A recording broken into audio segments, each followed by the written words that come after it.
Good afternoon. My name is Paul Riley. I'm a second-year MBA here at MIT Sloan, and I'm the panel lead for Beat the Odds, Anatomy of an Upset.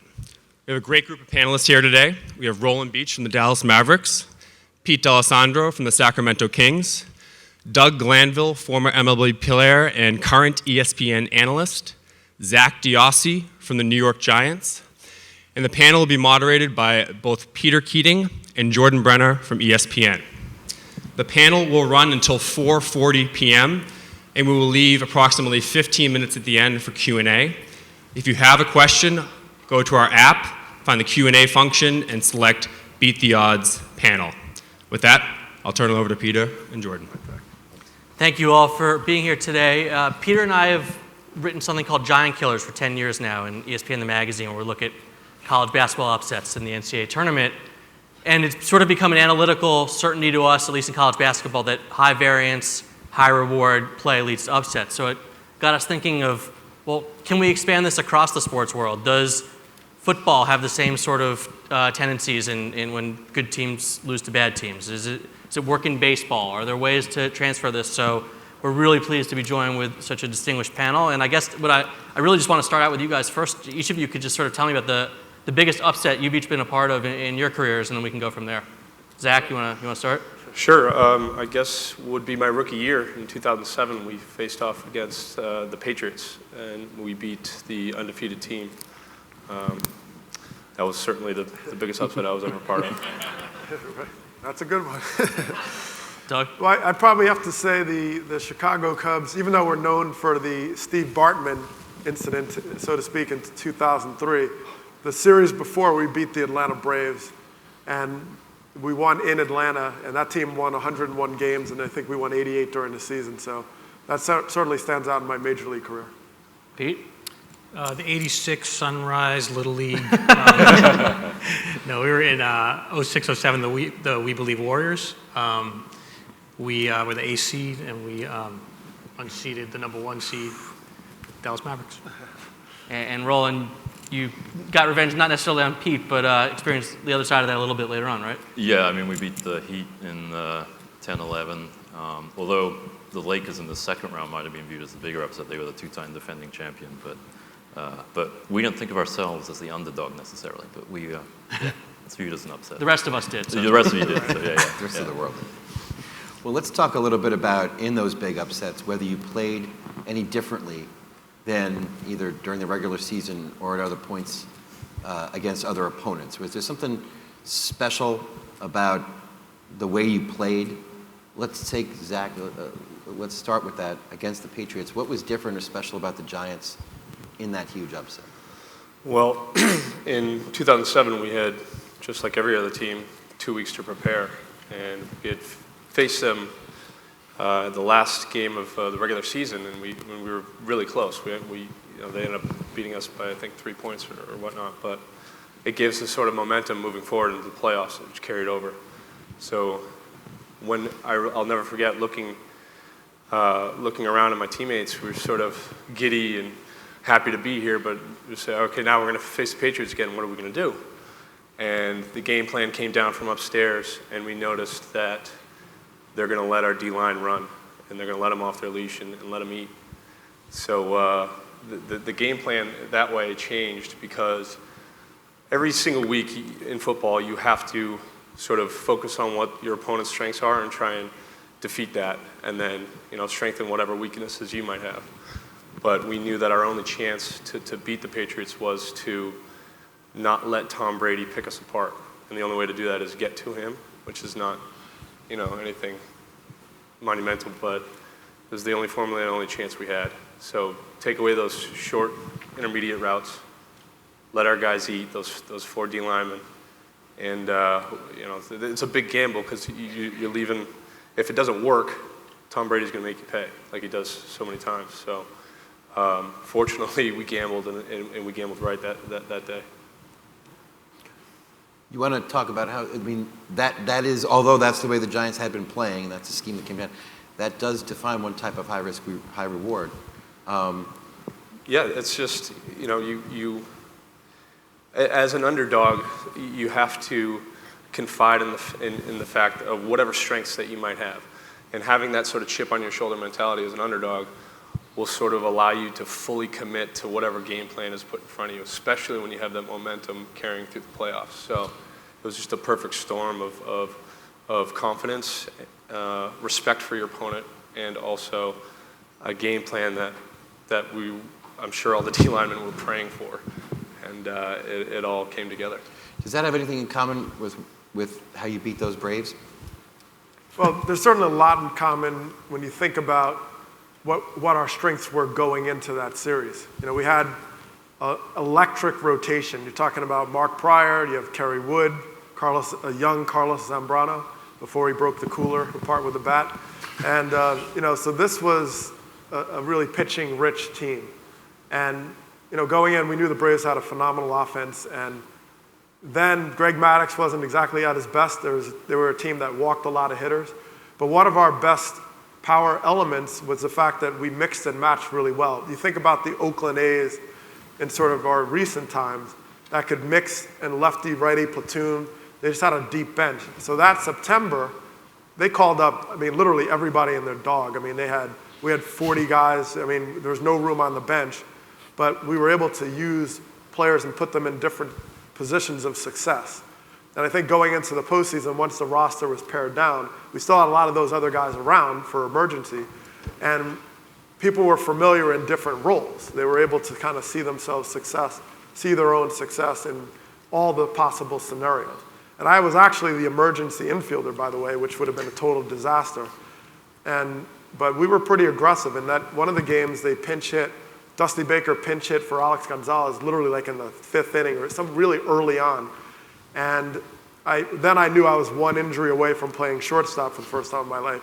But I also realized that we had to find a way to win regardless. So that kind of spirit of that was really powerful. Pete?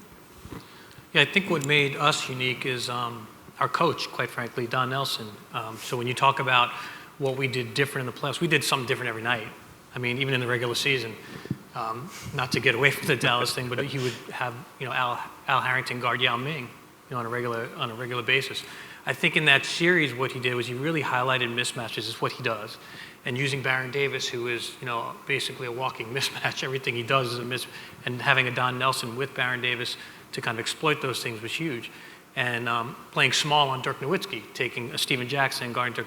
He always did things just a little bit differently, which is what made him almost the perfect coach for that team, which was a pretty unique team with a unique skill set. So I don't know if it was necessarily in the playoffs as much as it really was highlighted in the playoffs. Yeah, and Roland, you've been asked a lot about the insertion of J.J. Barea into the starting lineup, and I know you feel that may be a little bit overrated, but there were a lot of moves you guys made in that series. Can you elaborate on it? Yeah, absolutely. The structure of our sport, a 7-game series, is very different than the NFL, right? The single game. And so it really is kind of the war of attrition, and you're trying to adjust from game to game. And we kind of prided ourselves on we were very good, we thought, at these adjustments. JJ's been talked about a lot. The truth of the matter is that was an important move, but we felt going in we had the best closing lineup. Our 5-man unit that closed, which was Jason Kidd, Jason Terry, Sean Marion, Dirk, and Tyson Chandler, was the best in the league, and we could play with anyone. And so our kind of whole mentality was we had to get the game to the 4th quarter and be right there, and then those guys could get it done. And so, a lot of stories come out of that. Pete's talk about the series. Dom was a very innovative coach, and I'm much more kind of coaching side than a lot of the kind of typical stats guys in the league. So I was right there. We have endless adjustments and strategies we're using throughout the series. Yeah. I'd like to come back to Doug for a second, because I think everyone here can sort of recognize how you might change the variance in a basketball game. You shoot a lot of threes, might press, might commit to the offensive boards, get more possessions that way. Football, maybe you spread them out. Onside kick, blitz more. Baseball, it's very hard to change the way a baseball game looks and the way a baseball game is played, especially when so much of who wins is based just on who's starting that day, who's the starting pitcher. What ways can you change the nature of a baseball game? Because if you play conventionally and you have less talent, over a long enough sample, you should lose. Well, I think baseball, the risk is often in what you do not do as opposed to what you do. I mean, the chances you take. I always think of base running as an element because you saw what the Royals were able to accomplish, right? They found out quickly in September, wait a minute, we can run teams out of the stadium. And they did that to the Giants in that short series they had late in the season. Tim Lincecum was pitching. So they realized that their running game could be one of those elements that you can sort of be aggressive and take risk. And coming up even through the minor leagues, risk was always associated with base running. But I also feel pitching is part of that also. How you manage your staff, your bullpen, is critical to the message you're sending. You look at the Giants and Bumgarner and say, okay, wait a minute, we're going to bring this guy back in Game 7, and you can try to load your starters. So go back to 2003. We had Kerry Wood twice in that series against Atlanta, and that was a powerful statement. It almost changes sort of whatever advantage there exists. So I see the speed game as important and taking some chances there, but you have to get on base. You still have to get on base. Well, and so that makes me think too of this past postseason. Ned Yost is kind of a favorite joke among some people in the analytics community with his bunting habits, but he did change the way the game was played with a team with arguably less talent. The metrics are changing as there's less scoring in the game. What did you think of that as maybe a strategy that might not have worked for a 100-win Yankee team, but with that Royals team, he did change the nature of a baseball game? It did. Well, certain things aren't necessarily quantifiable from the standpoint of when you show another team, an opponent, a variety of looks, now you're forcing them to defend against multiple approaches, right? And so maybe, for example, Bumgarner was not very good at fielding bunts. Horrible. So all of a sudden there's a sort of subtle element to consider that you're putting pressure on him in a different kind of way. So what I like to see from the risk standpoint of baseball is if you are going to do something exceptional in the postseason, at least during the season you're rolling out these approaches. You're rolling out, okay, in March, April, May, we're going to try these other things so that it's not a shock to the team. Because you see that a lot, right? You get to the postseason, like, why are they all of a sudden pitching out and doing different things like Baltimore Orioles didn't run much, now they're running. I think it's good if you establish early on that you can take you're going to make sort of risky moves and take risky moves early so that you're not blindsiding your opponent and your team. More so your opponent you want to. What's the right mindset to have when you're going up against an opponent who everybody thinks is superior? Roland, would you want the coach, do you think it's helpful for that to be something the coach addresses or for players to have that in their mind? Should the team recognize its own standing relative to its opponent? To a degree. I mean, I think you want to be always viewing yourself as having a chance to win. I mean, for us, the series with Miami, the unsung story is LeBron. Now, LeBron got crucified almost after the series for not playing, up to his normal kind of standards. But that, I think, was a lot to do with our game plan and some of what they did. The reality is LeBron was playing 44 minutes a game throughout the playoffs and had played, 39 or something in the season. So he was really worn down. A lot of our strategy was built around, we got to wear this guy out. He is the best player, right? And Rick, after we won, took a lot of the photos from the finals and selected ones you might have thought of as the highlights. And my favorite, he hung these around the locker room basically, so there's always these reminders. My favorite is Jason Kidd picking up LeBron in the backcourt. LeBron's just dribbling up the ball in the backcourt, and Jason's right on him, guarding him. It seems a tiny thing, but you ask any NBA player, they hate to have pressure in the backcourt. And so it's not like you're getting a steal, you're not turning it over, but you're making the guy dribble and work and wear. And our feeling was we want to wear this guy down, and we had a lot of strategies to do that. But that's one of the ones we did. We had guys pick up LeBron, pressure him whenever we could, and that extra little wear by the time you get to the fourth quarter is substantial. For a guy playing 44 minutes a game, we weren't surprised that he had kind of that drop off in the fourth quarter that other people saw. So I think, yeah, absolutely, the coach has to kind of instill in you confidence. Even though this guy's the best player in the world, which he was then, we have tactics to handle this, and we can get it done. So it sounds like actually recognizing your underdog role can help players implement the strategies that help underdogs. Do you agree with that, Pete? Yeah, absolutely. As I was saying earlier to you guys, we made a conscious decision as a front office at some point around 2005, I guess it was, to we had drafted Monte Ellis. He was a young kid right out of high school who had this huge chip on his shoulder. He was 40th pick in the draft. He felt he should have been higher. And we realized we needed more players, more veterans like that. So we had the opportunity to get a Baron Davis, who was, quite frankly, angry in the position he was and had something to prove. And then after that, to go get a Don Nelson, who had been let go by Dallas, had a chip on his shoulder. And then to turn it around and get a Matt Barnes, who I think was going to try out for the NFL if he didn't make our team. And then trade for Steven Jackson and Al Harrington. We had a bunch of nice guys, and we turned it into a group of guys with chips on their shoulders. And I think what we found was, as a front office, is how do we manage all those chips on people's shoulders? And so for us, not to get too long into it, but we got to a point in the season during that year, right before the playoffs, where we were under 500, maybe 9 games under 500, I think. We had lost 6 straight. Baron had gotten his knee cleaned out. Coach Nelson was kind of starting to feel like we should be looking at next season. We have good talent, but let's start looking at next season now. Let's not play for this season. And I'll never forget, Mitch Richmond and Chris Mullen went right out to go see Baron in LA to try to get his confidence back. We need you back on the floor. We're trying to win now. We're not trying to get there to next season. And it was really impactful for Baron. And then Rod Higgins quietly went to join the team on the road to sit down with Nelly and say, Nelly, we want to win now. Like, we can do this thing. Now we're under 500. And sure enough, Baron joined the team, and we finished that season. We started the playoffs then. We were like 16-5. We won 9 of our last 10. Had to win 5 in a row to actually make the playoffs.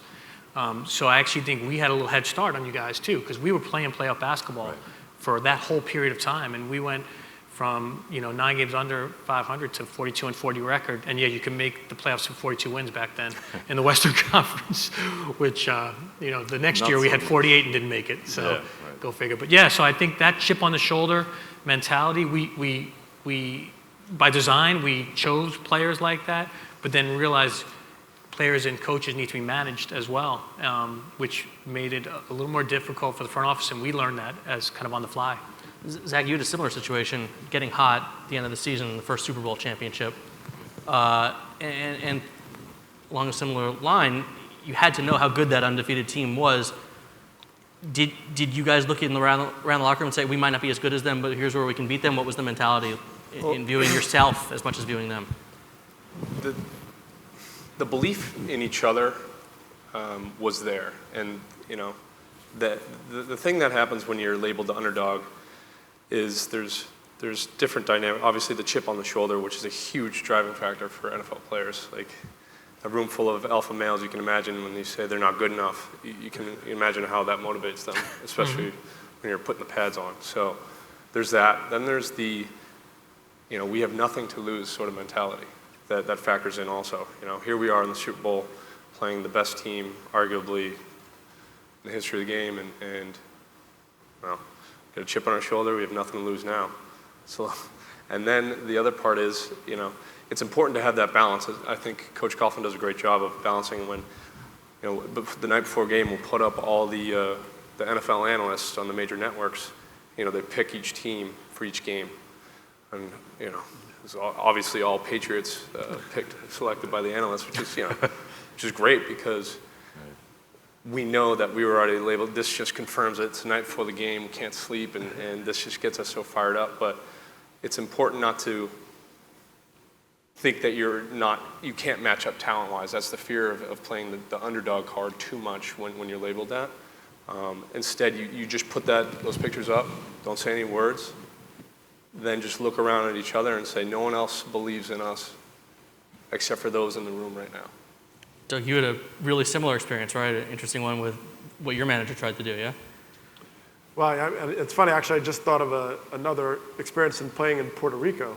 They had a team called the Dream Team, and it was Roberto Alomar, Carlos Delgado, Juan Gonzalez. I mean, they were absolutely loaded. And I played for a team in Mayaguez, and we were able to beat them in the postseason at one point. One of the years, and I just think back of how is that even possible, right? But there is something powerful about that underdog position. And I know Dusty Baker, when he was managing in that 2003 team coming into that postseason, he went all through the media, which was now I'm part of, and said, oh, well, we have, the Braves are just so good. I don't know how we're going to beat these guys. They're just, 101 wins and Greg Maddux and all the, and then when the door closed, he told us, he said, we're going to destroy these guys. So he just sort of wanted us to play the card like we're not going to get beat, but just don't believe what I'm saying. We can win. And that's important. There are obviously big strategic adjustments you can make against a better team, a different team. But phasing those in can be a complicated process. Doug, you were telling me about an experience a friend of yours had with the Falcons. I'd love if you could just sort of share that story and then bring in the other guys on sort of how they've seen strategies shift. Well, no question. So I had a teammate, and it was a roommate in AA named Ed Smith. And his brother is Irv Smith, who played many years in the NFL as a tight end. I think he went to Notre Dame, I believe, and they're from Jersey. So at one point, when his baseball career was over, he went to play football, and he worked his way to get to the Falcons. And that season, that first year, he goes to the Super Bowl against the Broncos. And Dan Reeves was the head coach. So I was talking to him, and he's like, man, I don't know what's going on, but we've been changing all of our plays. We're doing flea flickers, and because you guys remember the Dirty Bird, right? The dance in the end zone, smash mouth, all that. And now they were doing like finesse plays. And he just kind of almost knew beforehand that they were losing some people on this, losing sort of the belief like, oh my goodness, why are we changing this up? So, in the Super Bowl, they started off with all these kind of crazy scripted plays, and you could see like them back on their heels. And so it's sort of like a fine line of being aggressive, but getting too far away from what got you there. You could absolutely lose your personnel. So guys, what in football and basketball, anyone can go first, what are those challenges you face, and maybe knowing what strategically is best for this particular game, but getting the right buy-in, the right chemistry, the right acceptance, the right teaching of different concepts? How does that work?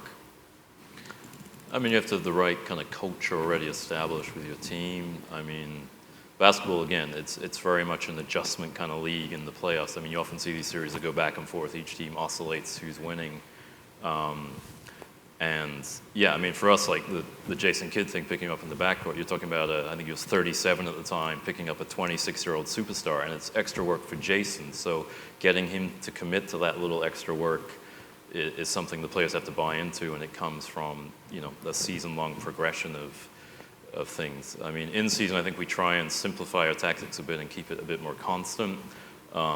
But when you get to the playoffs, you are willing to make more substantial adjustments to cater to the specific player. And obviously, with Barron, we didn't make the right adjustments. He just destroyed us in the whole series. But yeah, absolutely. I think it's, you have to have the right coaching leadership to make it okay to make these changes, and the players will do it. I mean, it's up to the players to execute on the tactics. So, I'd say from the front office standpoint, you have to trust your coach. You have to, the coach doesn't want to be micromanaged. He doesn't want to be told, but you have to have that right coach, and the coach is going to make mistakes, and some are going to be successful. But I really think you see the great ones, and that's what the beauty of the playoffs is. The beauty of you get to see that. I think there's such an effect. Coaches have a real effect in those series. Pete, you're an analytics guy, though. I mean, are there ever moments where you have or you would go down and talk to the coach and say, look, like, the philosophy here is we should be shooting more threes, or, they are a better team than we are. We have to do something differently. Is that a tough line to walk? Is it depend on the nature of an individual relationship? How does that front office coaching dynamic work in those situations? Don Nelson? Fair point. No, seriously. I mean, he's really. I mean, we talk about analytics. Obviously, it's a big part of what all of our teams are doing now. It's a big focus, but guys like Nelly, who we have, George Karl, we have now.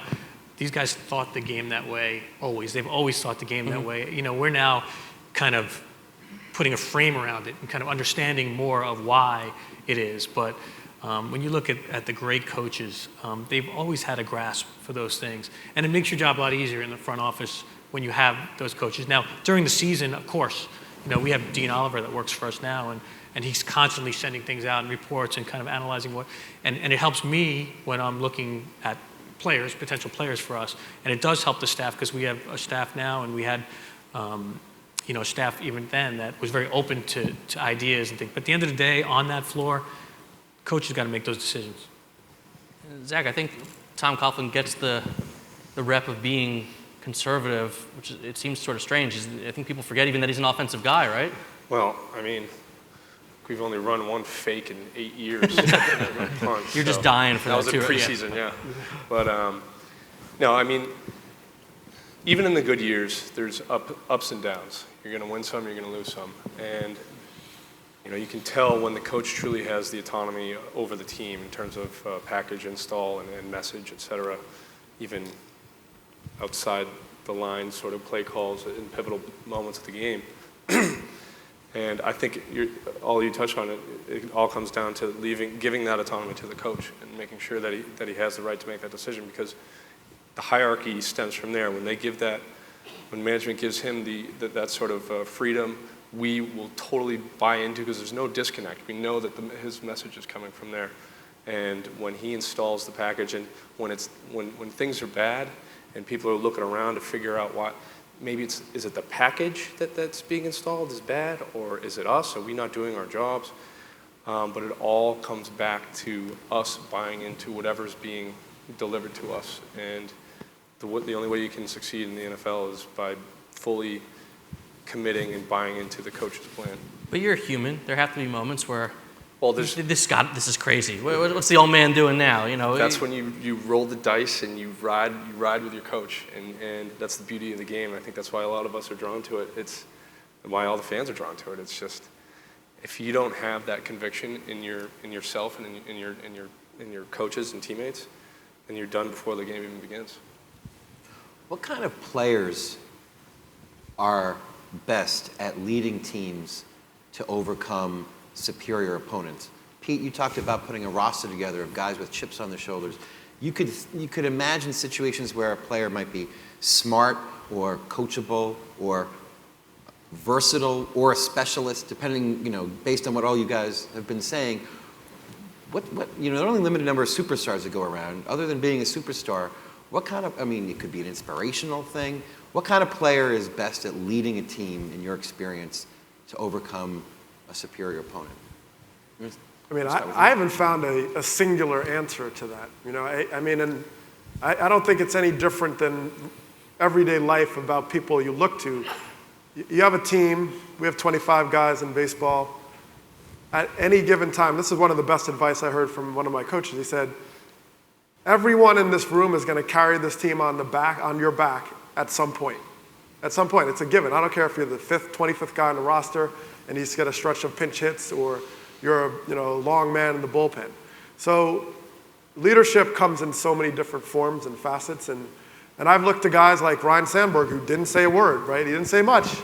But then what he said was, boom, it was laser focus. It was right on target, and it helped. And then there was Sean Dunston, who was standing on top of tables and screaming at people. And, so you just had to kind of roll with it. So I didn't have a lot of sort of overall success in my career from a team standpoint, but there were certainly teams that you felt like the leadership was of high caliber. And that 03 team, to me, was a bunch of guys that were very humble. Think about what we had. We had platoons all over the field, right? Eric Karros and Randall Simon, Mark Gordzelanek and Tony Womack. And I platooned with Kenny Lofton. We had guys that were everyday players, very comfortable as everyday players, very successful, that had to buy into Dusty Baker's idea that you're going to platoon all of a sudden. And so that's whether that's ego management, but that was a form of leadership, of kind of taking the humility and turning it into a motivator and working together as a unit. So I think it comes in a lot of different forms, and the ability to adapt and adjust to when to apply certain personalities is sort of the key part of it.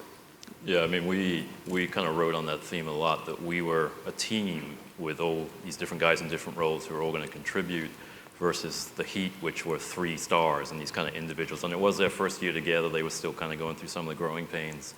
But no, I think that's a key thing. I don't think there's just one guy. Like, another poster Rick put up was of Brian Cardinal lying on the floor with Jason Kidd, Dirk, and Sean, I think, pulling him back up. It was after he had taken the charge on Dwayne Wade, which Brian played a handful of minutes in the whole series, but actually had a big impact just because a few times he would get in there and take the charge, and another little thing that happens.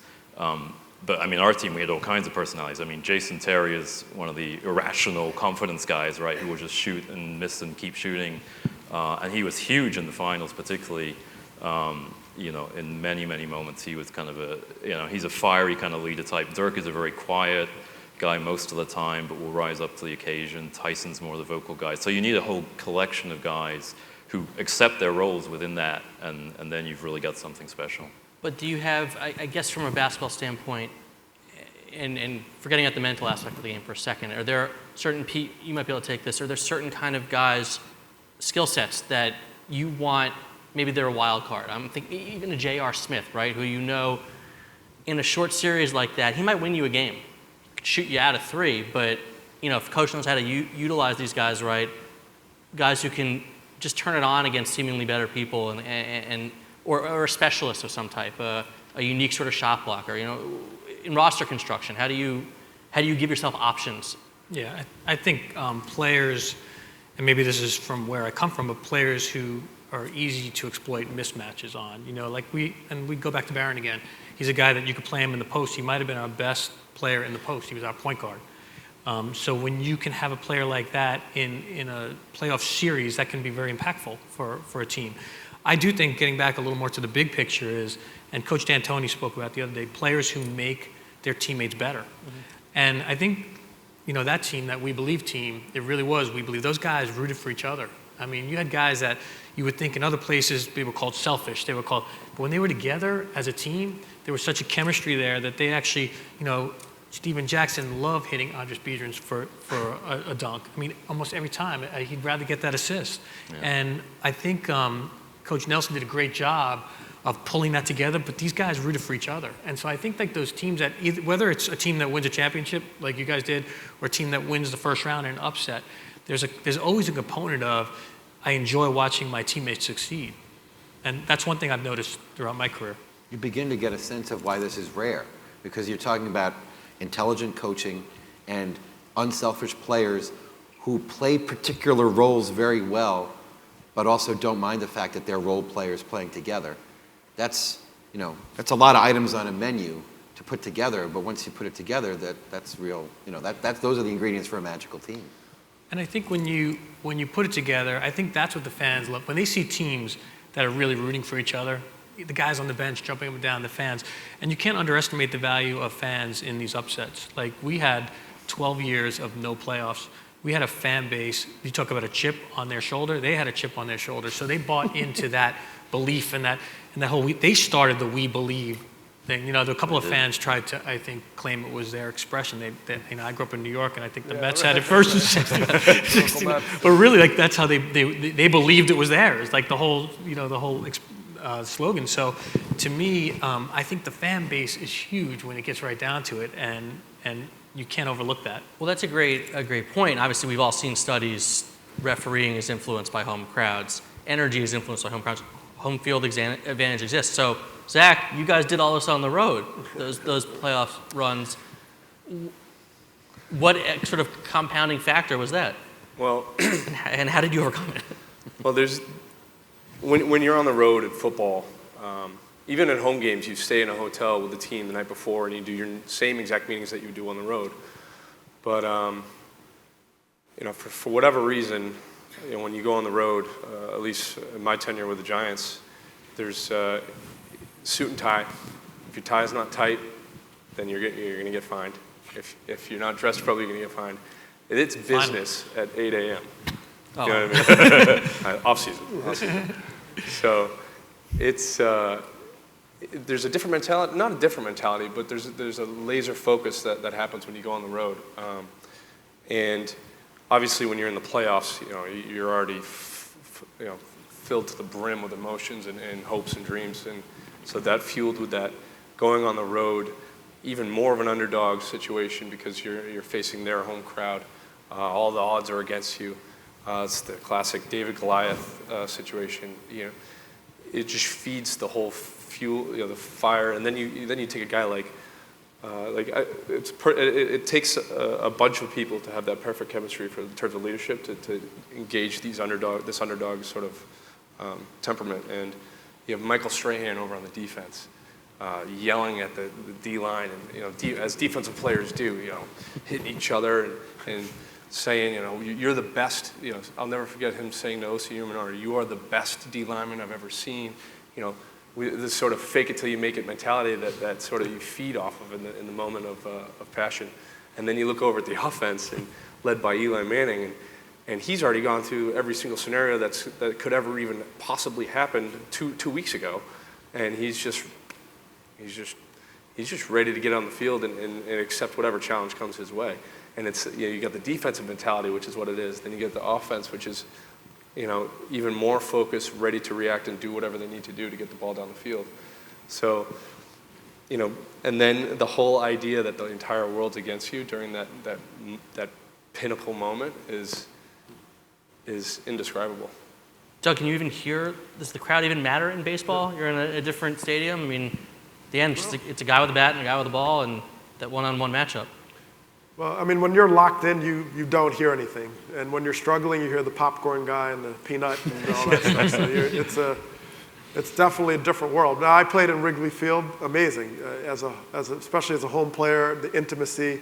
Fenway here, total nightmare as an opponent because they're sitting in your lap practically on the on-deck circle. So, that closeness matters. And, I came up in an era where the sort of big stadiums were starting to get phased out. The Veterans Stadium, Three Rivers, Riverfront, and they were giant bowls where, there was a 600 level. The guy had like the Hubble telescope and couldn't see the pitcher. It was horrible. So, but, that was my era, and I loved it for what it was. But there's now, these newer stadiums that are getting designed with that sort of old mystique. And that changes the dynamic when you're on the field, when people are literally sitting on top of you. Some of you have been on the other side of this equation. Let's talk a minute about what it's like to be an overdog who gets taken out by a lesser seed or a lower-ranked team. You're looking at me. Can you talk? Is there a moment where confidence starts to crumble and you realize that you're either in for more of a fight than you realized, or these guys really are going to take you out? And what's it like? What's it like to be a vulnerable overdog as on the other side of this? Yeah, well, it's interesting you mentioned David and Goliath, because last year Malcolm Gladwell was here, who just had the book out on David versus Goliath and how the underdog actually has the advantage a lot of times. No, I wasn't in Dallas with the Mavs back then like I am now. But yeah, you could see that series. We lost confidence very quickly. We lost the first game, and we changed our starting lineup for the second game and things like that. And we won the second game, which provoked, unfortunately, a bit of overconfidence again. Oh, like, we're back on track. And then game 3, we went in there, and as Pete says, the Warriors crowd, was the most intense crowd in the world probably in basketball. I mean, it was, well, maybe not Greece, but these yellow shirts, this army of sound, and our guys, we'd had this amazing regular season. They weren't quite ready for that, I think, and they got hit hard. We lost game 3, and you could just sense, the things happening that were making us, doubt. And Dirk, partly maybe because of Don's experience and all that, they were able to effectively do things on Dirk, which, was limiting his effectiveness. And we were very, very shaky very quickly. We barely won game 5. It was really not even as close as it looked in the end. So absolutely, yeah. As the overdog, you can go in thinking, we've got this, and then if something happens, they're not often as ready to adapt, I think. The underdog's already been thinking all the weeks leading in about what are we going to do and how do we do this and this. And the kind of big favorite comes in thinking we're just going to play our game and everything will be fine. And then when you find something goes wrong, you're maybe a little less quick to deal with it. Yeah, strategically, analytically, are you less creative in that situation? Are you more risk averse? Are you, Exactly, right. You almost think, well, we can just go play the next game and it'll be okay because we've won all these games in the past. And yeah, you tend to stay with things too long. Pete, you've had your own horror stories as a high seed, right? Yeah, I want to, one thing, and this just came to mind, because we talk about the impact of fans and how fans can affect it. Yeah. I remember our players, the Warrior fans were, I've never seen anything like it. And I was there in 13, and I'll get that into a minute, and that was good, but not like that. That was an incredible display by the fans. And our players would take that and go to Dallas and look at the Dallas fans like, you guys ain't anything, whatever. Right. Almost like doing it for those fans. And I remember that. There was a feeling among our players that our fans are better than your fans, and we're here in Dallas ready to beat you as well. It was very odd, and I remember that distinctly. That was kind of there was some carryover. No, it was the same thing versus Miami. Another thing I remember, Miami, game 6, we had the lead at the end of the third quarter, and there's a sprinkling of fans for the Mavericks in the stands, right? And it's very quiet, and suddenly this chant goes up, "Let's go Mavs," in the Miami arena. And it lasted for like 30 seconds before the Miami fans got in gear and drowned it out. But we're in Miami, the break between quarters, and it's the Mavs, 200 fans up there making the noise. So yeah, no, and in that series with you guys, it was, the Dallas fans were subdued and you guys were off the charts, so it Zach, matters. Doug, does that, as players, does that affect you? Well, once again, do you hear the popcorn Yeah, guy okay. or not? There's one place, New Orleans, if you play in New Orleans at night, forget about it. You better be hitting on all cylinders when that happens. But, Seattle's known for their noise, but you play in so many games, and you're so focused on your assignment, you don't have time to think about the fans. You can't draw stuff from a home game. Oh, you can. I mean, when things happen and you're not on the field and you see your teammates on the field and the crowd goes crazy, it's fantastic. But when you're on the road, you're sort of mentally trained to drown out everything. And it's so fun to try to quiet the visiting crowd too. I mean, I had one at bat in the National League Championship Series against the Marlins, and they had close to 70,000 fans, the white towels, the whole thing. Where did they find them? And The Marlins. They were all there for the postseason, certainly. But I ended up with my one hit, the game-winning triple, and it was just other than a few Cubs fans up there, and there was probably more than a few, but it was a different feeling just to say, all right, it's almost like you can turn it against it and make it a positive as a visitor. Pete, I don't want to deprive everyone of your therapy session as well. Nuggets being on the other side of this coin, what's it like watching from maybe an executive role when things all of a sudden aren't going so well? Yeah. Are you scrambling to find new approaches? What's going on? So in 2013, we had 57 wins. I was working for the Nuggets, and we had to play the Warriors, who were the 6th seed. We were the 3 seed in the first round of the playoffs. But interestingly enough, favorites, overdogs, we want to call us, I don't think we came in with confidence at all. We saw a young Warriors team that was emerging, and one of our better players, Danilo Gallinari, had injured himself, and Kenneth Faried was coming off an ankle injury as well. And I remember about 2 weeks before the playoffs began, sitting down with Coach Carl at the Cherry Cricket. I'll never forget, we ran into each other, our families, and we started talking. He goes, "So who do you want?" Which is the question, you never have that conversation publicly. But neither of us wanted Golden State, and that was a private conversation at the time. And I remember thinking wow. And there was a good chance we weren't going to get them at that point. But when we got them, there was a feeling in my stomach, that was the team. And so it was a very strange thing coming into a series with 57 wins, the number 3 seed, the best season we've had in Denver, and I don't know how many years it was, and knowing that you had these young guys, these rising stars, who were all healthy, who were gunning for us, and we were going to go into that same crowd that I just saw a few years back. And as much as I loved them, I hated them. God, I hated them. But anyway. I want to ask about pace of play. This may be more of a basketball question, but anybody can jump in.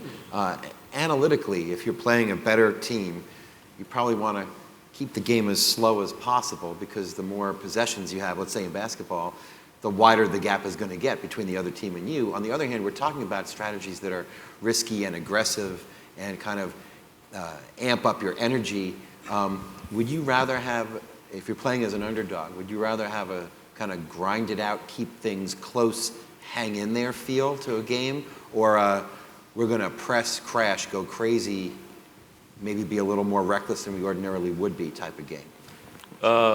It depends a lot. I mean, we talk about this certainly, we'll talk about this team, if we're the favorite, say, in a regular season game, they want to play a wrapped game. They want to play a scramble game where it's less structured and it's just crazy flowing, fast-paced often. And the fast-pace can produce a bit more randomness, even though it's more possessions.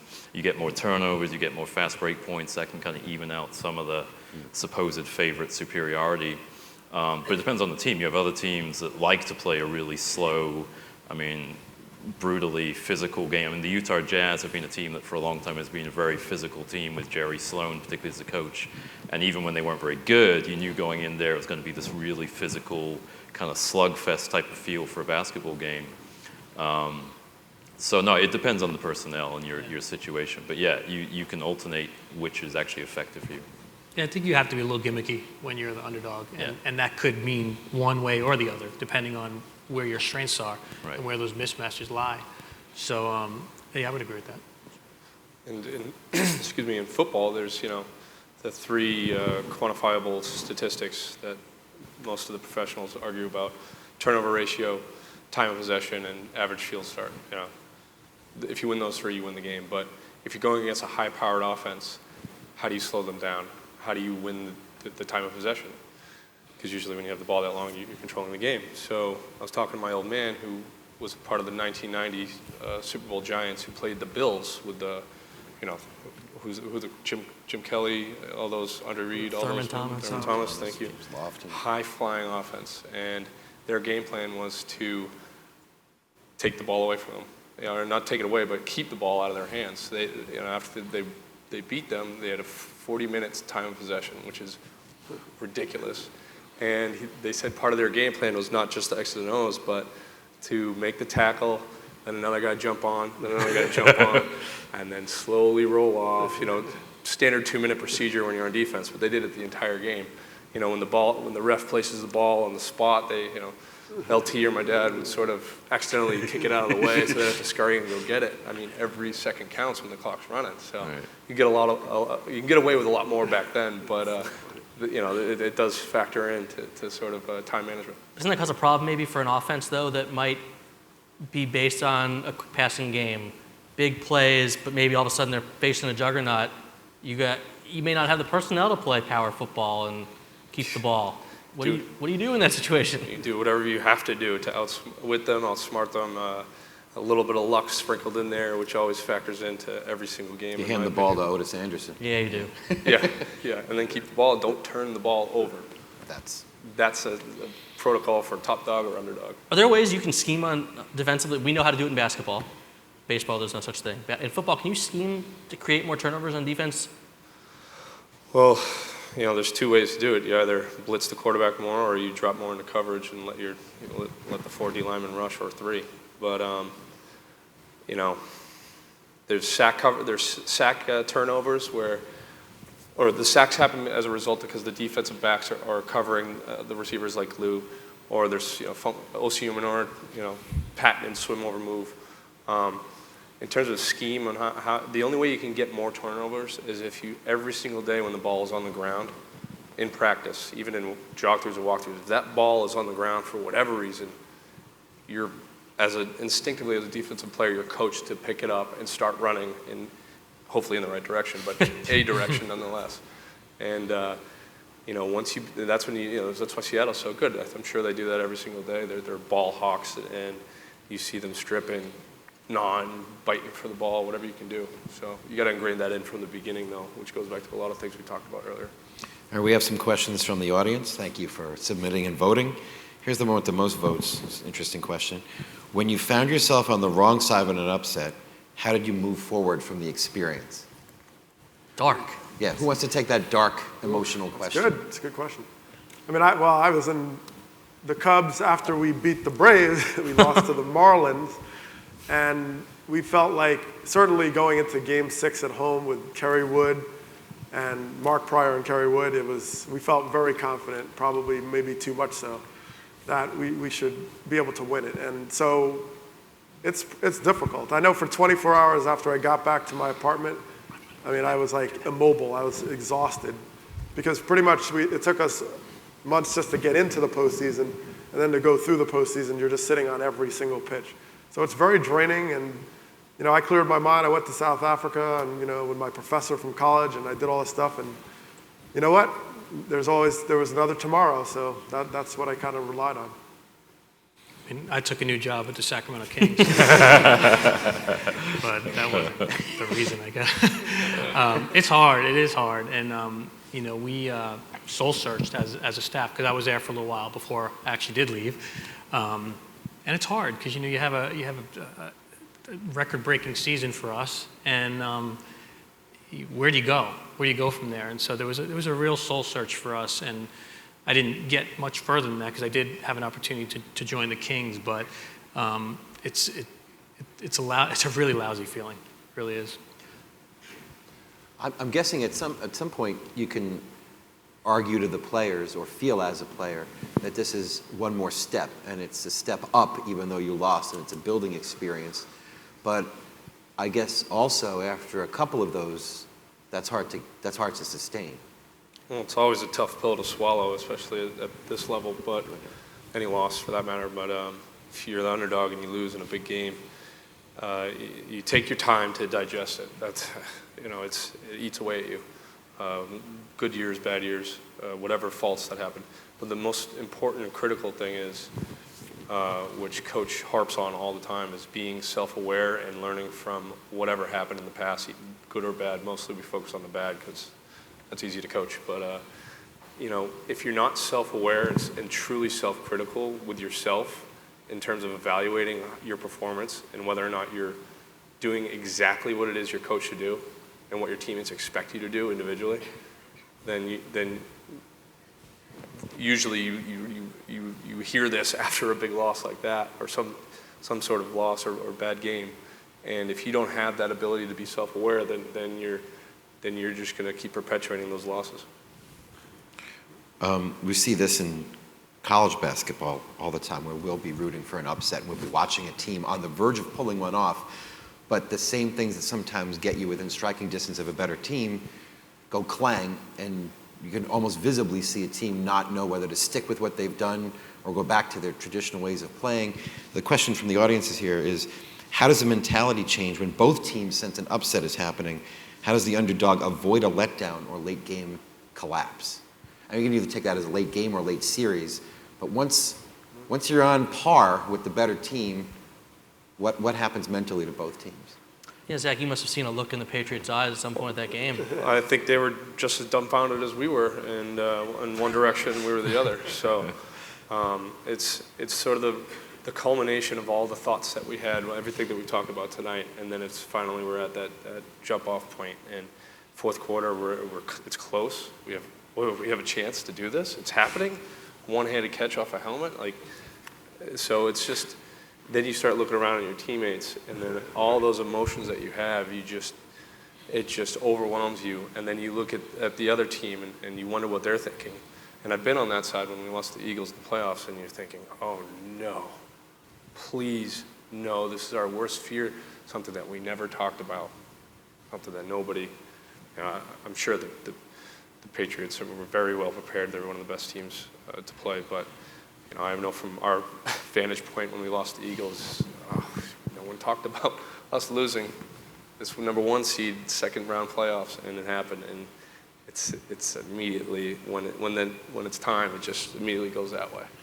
I was going to say, I'm sorry. You just have to remember how hard it is to get to the postseason. I mean, it's so hard, and I did it once in my whole career. It's a jewel, and so you lose, and you may not get back there ever. So.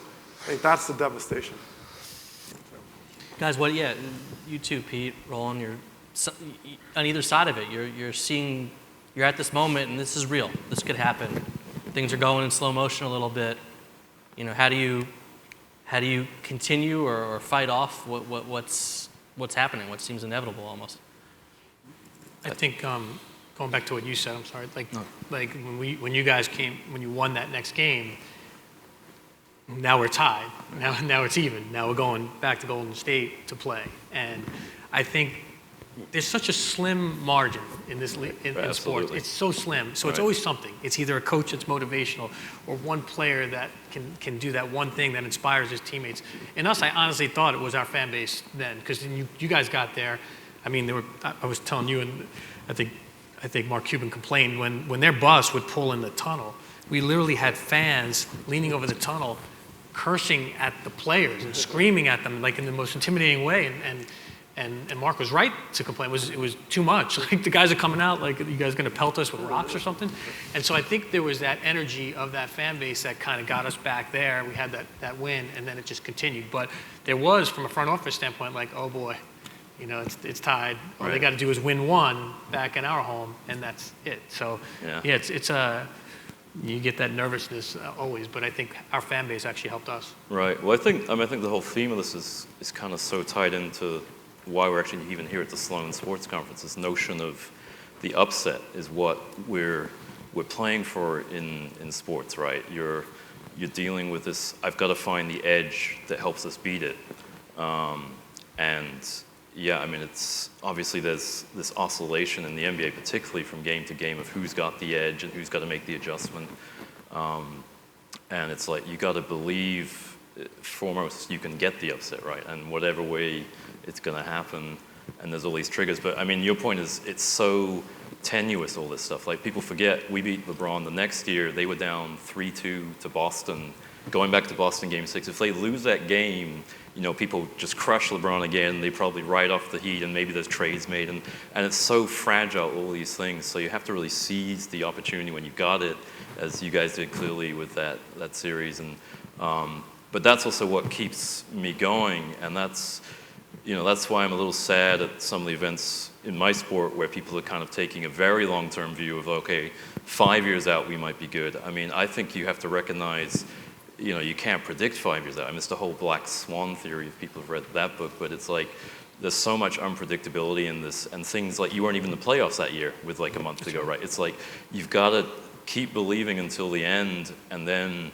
sometimes these magical things happen. You go on a 9-game winning streak and you're in the playoffs, and then you upset this 67-win team. And that's what makes sports great, right? It's these stories come out of nowhere sometimes. And so it's just the belief that you can pull up the upset. And that's so much tied in with what all the kind of supposed analytics movement is doing, right? It's like, you may be the Oakland A's and you can spend $50 million, the Yankees spend $200 million, right? I mean, it's a massive competitive disadvantage. How do you overcome that? And you search for these little things that are going to tilt the scale. So let me ask you, how much can you afford, or how much should you let into your mind the concept of luck? Because you're talking about things that are unpredictable, tenuous. Upsets usually only happen by a couple of points by definition, right? Right. It almost sounds like you have to believe luck exists, but only for you, right? I mean, how much do you let that into your mindset? You have to accept there's luck. I mean, it's not like you ignore it. And I mean, no, absolutely, that's part of it. That's why, it's so magical when you get this run. It's so magical when things succeed for you, and like, the Super Bowls and everything, right? Any kind of, we all look back on these moments of success in sports and when we won. And so, yeah, but luck is absolutely a part of it. I think that's something, and that's why, to me, you never give up on a season. It's just like you keep fighting until you're officially done. You keep fighting in a game. I've seen games, I mean, we were down to you guys 10 points this year with, 4 minutes to go. I mean, you keep fighting, but that's what makes sports great. You see these, improbable, the Super Bowl this year, right? A very improbable finish. It's like, you just got to believe and go for it. I mean, in trade deadline 2005, when we're trying to get Baron Davis, we need to move Eduardo Nájera. We have to move him, or else we don't have the financial ability to do it. And so we're on the phone with Denver, who had some interest. Denver's got to do that deal for Nájera, or we don't get the deal done for Baron Davis. And so we have like an office suite. On one phone, I have Alan Bristow, who's going, "Are we getting this, Baron?" And I'm telling him I'm waiting on Kiki. And on the other phone, we have Kiki going, "I'm not sure, we're kind of thinking it through, we'll get back to you." And the clock is literally ticking, we have maybe 10 minutes left, and I have them both on the phone. And with maybe like 2 minutes before the deadline, Kiki says, "Okay, we're in," not knowing that he was holding up the other deal. And all hell broke loose. Poor Mike Montgomery walks in the office, goes, like 20 minutes earlier, nothing was happening. And then he walks in, people are screaming, there's 2 phones going on, 2 trade calls. But that's 05. And then in 07, we're upsetting the Mavs. I mean, that's how close we were to not even having that team. Right. So I think luck is a big part of pro sports. There's the term football gods, appeasing the football gods in the locker room. And superstitions run rampant, which I'm sure they do in baseball. Oh, yeah. But, during the playoff runs, you're thinking about which shoe you put on first. You're thinking about how you put your jersey on. Eli and his wife go to the same restaurant during the playoff run every Friday night on sort of night out. I'm cooking the same meal or ordering out takeout from the same place. I mean, from that Friday night, and then, I'll always call tails. I'll always call tails. I don't know why, because that's what I think the football gods need and want. So, the superstition comes in waves, and you ride it when you need to, when it's convenient for you, and you ignore it when it doesn't work for you. So in the research room next year, someone's got to get on the analytics of pregame takeout, Right. which is preferable. Or coin flips. Well, Yeah, baseball, obviously. Well, superstition, Yeah. there's no question. But it's like trying to control the trying to control the uncontrollable. You know, the aspect of all these elements that you can't sort of tame.